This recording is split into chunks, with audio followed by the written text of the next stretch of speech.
I don't think anybody can ever imagine having to live through this.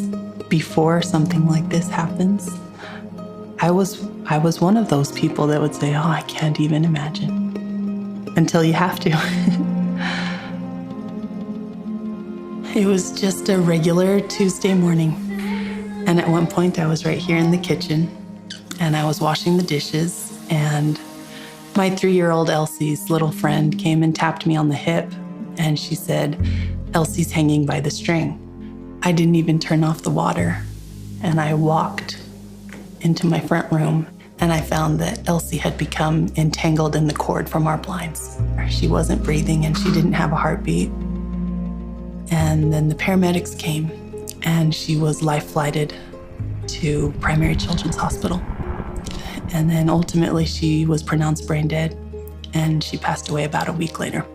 If that's the only part that you know of our story, it just sounds like a terrible tragedy, but we also got to see so many miracles along the way. Starting at the beginning, that morning, I received a group text from a friend that needed a last-minute sitter. And if not for that little girl being here, I'm not sure how long it would have taken me to find Elsie. The paramedics just happened to be on break 3 minutes away. I have no medical training at all, but I performed CPR perfectly. That by the time the paramedics came, I had started her heart and she was beginning to take breaths on her own.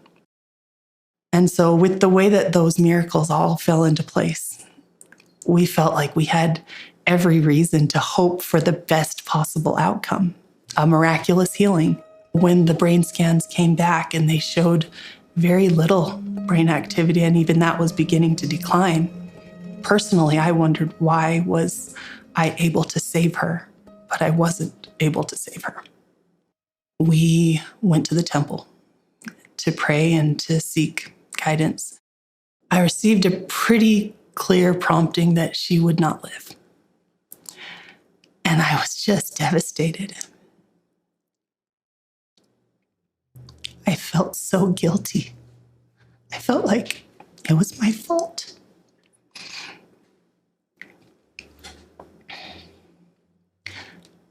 But when I spoke with my husband, he felt that same prompting. But he also felt a pretty strong prompting about organ donation. And that was that missing piece for me. That miraculous healing, it wasn't meant for Elsie, but it would come from Elsie for others. That it would be an answer to somebody else's fervent prayers. Faith doesn't protect you from grief or mourning or sadness. I felt like I should have done more. I should have saved her. I should have watched her closer. Why didn't I hear the prompting to check on her sooner? And I don't believe that there was one. That's the part that I have had to work through and learn how to apply His grace. That there are things that happen that it feels like we can't fix, something that was done that can't be undone, that the things that aren't right in this world, they will be right in the world to come. That accidents are a part of mortality.